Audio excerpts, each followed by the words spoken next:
Good morning, dear Intriguer, and welcome to Intrigue Outloud.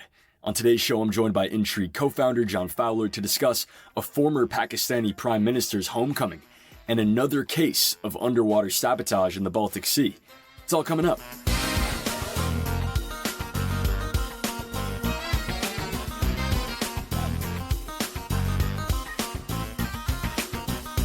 Hey there, John. How are you? I'm on the mend. Team knows I was a little bit crook, as we say in Australia last week. But I'm back up to about 80%. So feeling improved anyway. Not good, but improved. A new lease on life. I mean, how close were you? You know me. A slight sniffle, and I think I'm on death's door. You know, classic. That's classic what man. it sounded like. Yeah. Well, John, we're just delighted to have you back, and you're here not a moment too soon, because we've got some big stories. And if you would bear with me here for a second, I've mapped something out. We've had some great returns over the years. There was the return of the living dead in 1985. It's coming up on Halloween, so I mean, good time to watch that. There was the return of the Jedi 2 years prior.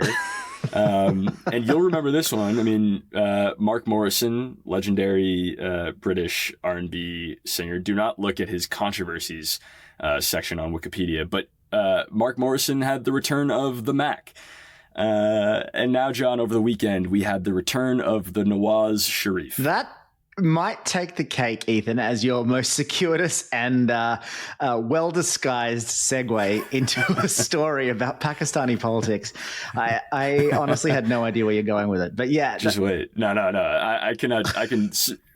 As far as taking circuitous paths to getting into stories about Pakistani politics, I consider myself one of the greats. One of the greats. The GOAT, yeah. I would say. I mean, it's a field of one, but they...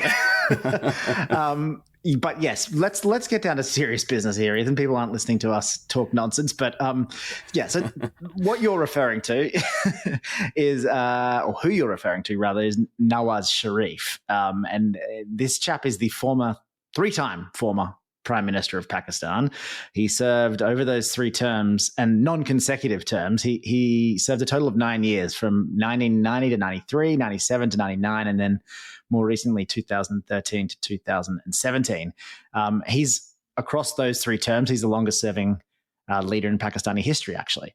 So he went into self-imposed exile, which, brief aside, that just seems to me like living abroad for a bit. I mean, I remember, like, after my first year of university, I went into self-imposed exile on beaches and mountains around the world for a year while I backpacked. But it's called self-care, John. Exactly right. His was probably a little bit more serious, because he was kind of booted from his leadership role by the Pakistani army and kind of disqualified for life from holding public office. So there was probably a little bit more serious than when I decided to take a year off. But there we are. Jokes aside, he left Pakistan in 2019 following his removal from office, technically by the Supreme Court, but by a confluence of different forces, after he was convicted on corruption charges related to the Panama Papers. Folks might remember the Panama Papers back in those days. And he was, as I said, disqualified for life for running for public office again. And here's where your link at the top of the show makes sense. He returned to Pakistan this past weekend after 4 years away, to honestly one of the most raucous crowd of welcomers that I think I've ever seen. And we've seen Imran Khan's crowd, but this was right up there. Return of Nawaz once again. Return of, oh my God. So interesting. Okay. All right. Well, what explains the timing of his homecoming? Okay. You can't do me like that. Timing of his homecoming. Well, I think there's, to be honest, more than a coincidence. Pakistan has their next general election in 4 months, in January.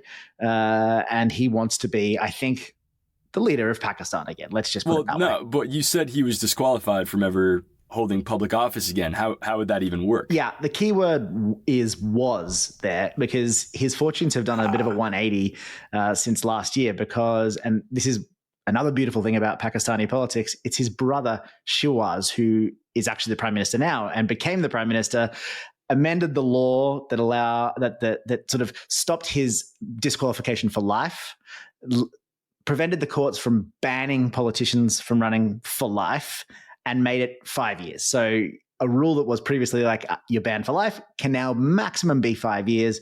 And it just so happens that Nawaz has served 5 years out of public office. And what a lovely coincidence, right?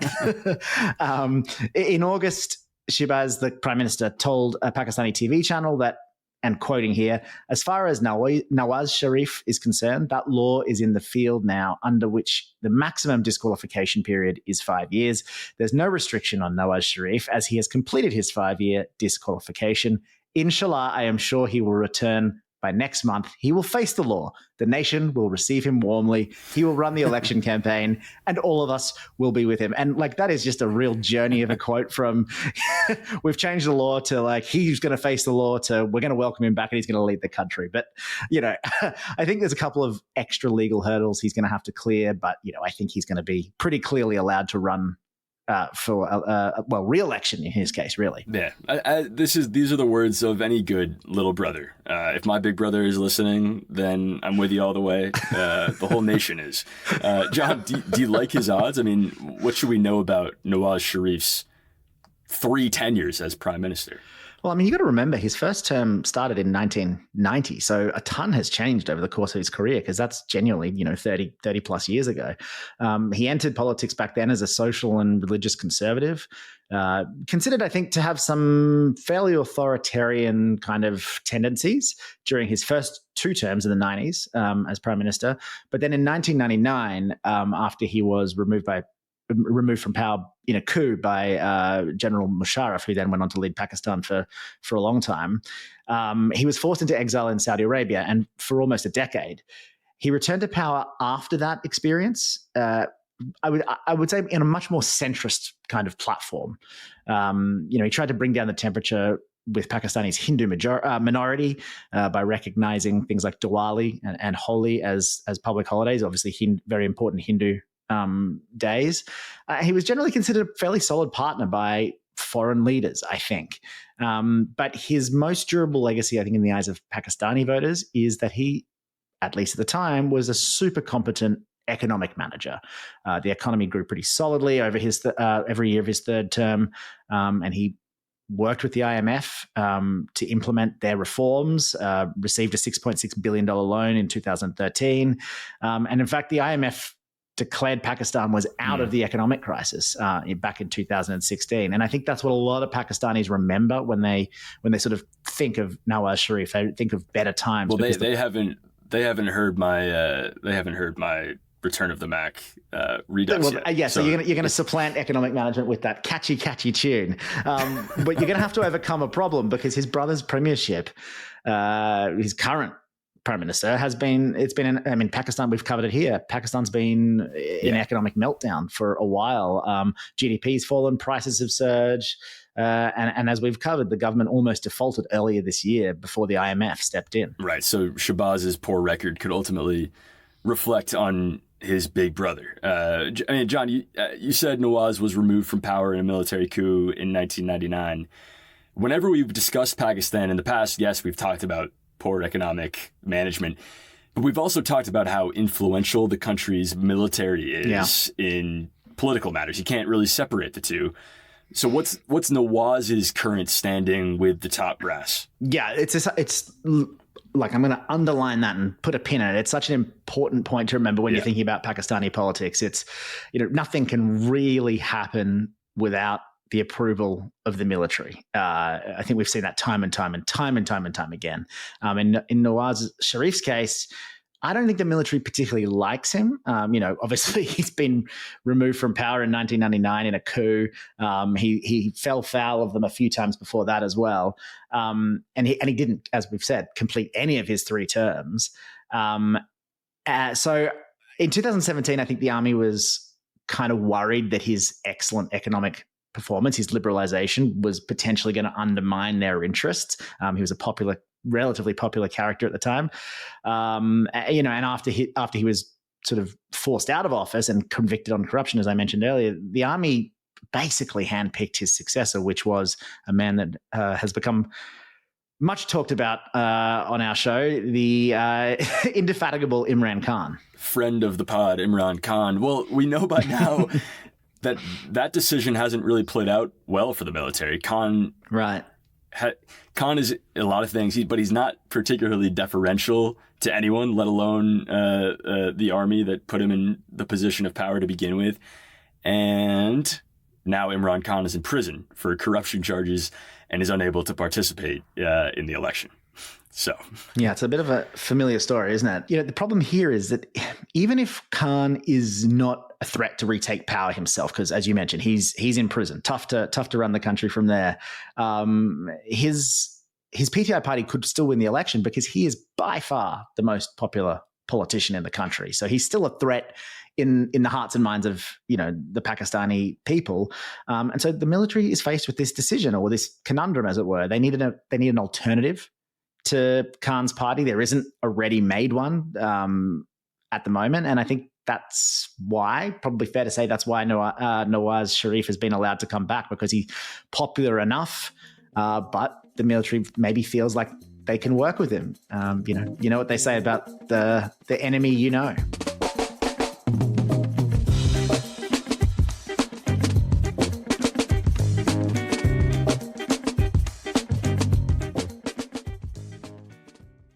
Today's show is sponsored by Drizzly.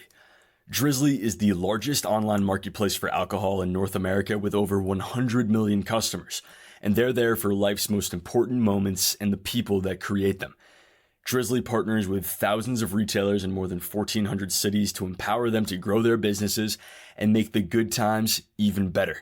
Save $5 on your first order when you click the link in the show notes. All right, welcome back. So, John, we've had some shenanigans, is the word I would use, shenanigans playing out in the Baltic Sea over the past few weeks. Yeah, I like that word. It's fair to say shenanigans. To put a little bit more meat on that bone, I think we've had a couple of different things happen. First, there was damage to an EU-funded undersea gas pipeline called the Baltic Connector between Finland and Estonia back on the 8th of October. That made the news. Folks might have read about it in the news. It forced officials to shut down gas flows between Finland and Estonia, and repairs will take a while. I think they were saying about 5 months, so pretty serious damage. There's also damage to a nearby telecoms cable, which links Estonia and Finland. 2 days later, that happened after the gas pipeline was damaged. And there's partial damage to a telecoms cable linking Estonia and Sweden as well. So poor old Estonia is copping the brunt of this. But yeah, a bunch of undersea cables were damaged, is the TLDR. Yeah. Well, we've talked about the vulnerabilities of undersea infrastructure like pipelines and communications cables. Feels like a lifetime ago, but we have to, not forget the explosions at the Nord Stream 1 and 2 pipelines that link Russia and Germany that happened last September. The question is, we still don't know who did it. Are we getting any answers from that? Yeah, I think that's right. I'm being passive, being careful, because we don't have any answers on who did the Nord Stream, who done the Nord Stream. It's like make a fairly boring Agatha Christie novel. But anyway, I think we won't probably have any answers on that for a long time. Some spy agencies may know, but we at Intrigue certainly don't. But in this case, the Estonian and Finnish officials have both suggested that the damage was caused by external activity from a state actor. Again, vague, deliberately vague, but I think meant to kind of remind us that they do suspect sabotage without going too far and sort of, causing diplomatic problems. Now, we're left to kind of speculate, and the first suspect would obviously be Russia in this situation. They've promised to implement countermeasures when Finland joined NATO back in April, and they promised the same if Sweden was to join NATO, and that obviously looks more and more likely after President Erdogan in Turkey ratified Sweden's bid yesterday and sent it to Turkey's parliament for approval. So it looks like Sweden's joining NATO, which, would give Russia another reason to kind of retaliate. But we got a bit of a twist in the plot late last week. So maybe I'm wrong. Maybe this would make a great mystery thriller. The Finnish Investigations Bureau said that they were investigating a Hong Kong flagged ship called the New Polar Bear, which, what a name. What Love a name. Yeah. And actually, if you look up a photo of this ship, the name New Polar Bear is literally just taped on with masking tape. It's a real backyard job. But anyway, this ship was in the area of both incidents at the time of the incidents. And Estonia's foreign ministry said that it has called on its Chinese counterparts to provide it with more information. Obviously, China has totally denied its involvement, but it's called for an investigation into the incident as well. If you think that looks bad, wait till you see the old polar bear. John, China is awfully far away from the Baltic Sea. On what grounds would they do something like this? Yeah, it's a good point. And I think it's honestly pretty unlikely that they would, if I'm being honest. But this Hong Kong flag container ship was actually en route from the Baltic Sea to China to establish this regular container liner service, which is utilizing Russia's Northern Sea route. And that's the kind of new route that's opened up in recent years that you can get from Asia to Europe by going north. And I think they were trying to, explore that route for container vessels going forward. Now, of course, the fact that it is a container ship doing something that seems so innocuous, that kind of makes it perhaps a good foil for this type of sabotage. Tons of plausible deniability, just a container ship. It's also not Russia, so Russia can say, hey, it wasn't us. And let's not forget how closely China and Russia work together with their no limits partnership. So, speculation, but there it is. The perfect crime. Agatha, where are you when we need you? It's probably more like a Nordic noir, like the killing or the bridge or something like that. But yeah, I think there's something there. There's something here. All right, we'll talk offline. I was at an event the other day at the Atlantic Council featuring, great timing, Estonia's foreign minister, Margus Tsahkna. And he got a question about this incident and how his country would seek to respond if and when it discovers the culprit. So let's listen to what he said. What I think that we'll see in the near future is more visible participation from the NATO side as well as a deterrence movements. But I'm absolutely sure that if there is a need to act, then NATO can act. We have these capabilities ready. We have plans ready. But we don't have to use this momentum just to increase some kind of, the panic or whatever. Let's be sure. But I'm very solid position that we can act if there is a need for that. So he suggested that the response could actually come from NATO in this case. What would that look like? Yeah, interesting comments, I thought, when we heard that. And I think the phrase can act if there is a need to act is both vague enough and threatening enough to get his message across. The perfect mix. We do know that NATO has already stepped up its patrols of the Baltic as of last Thursday. I think they're using minesweeping boats and air reconnaissance to kind of monitor the area. But another, and I think altogether more drastic thing that we heard recommended by the president of Latvia, which of course is another Baltic nation, is that NATO should shut down Baltic access for Russian vessels if Moscow is found to be involved in this latest sabotage. Now, that is a giant can of worms to be opening in diplomatic senses because the Baltic is just so important to Russia for lots of reasons, but the biggest reason being that the exclave of Kaliningrad, which sits between Lithuania and Germany and is entirely cut off via land to Russia, the Baltic Sea is how Russia does a lot of its supply of the exclave. And it's home to a massive naval fleet and potentially nuclear weapons. We don't know, but Putin's kind of said that. So this is this really, really strategically important exclave in the middle of Europe that if you prevented Russian ships in the Baltic would be cut off, and that would become a real national security threat to Russia. Pretty hard to imagine that NATO could pull something like closing the Baltic to Russian shipping off without risking huge escalation because, as I say, it's so important to Russia. But I think what we will see at the very least is that NATO is taking a lot more interest in what goes on in the Baltic and probably will be surveilling it with much keener eyes from now on. We've talked a lot about escalation risks, and this is just another place to monitor now. So thanks, John. Thanks, Ethan.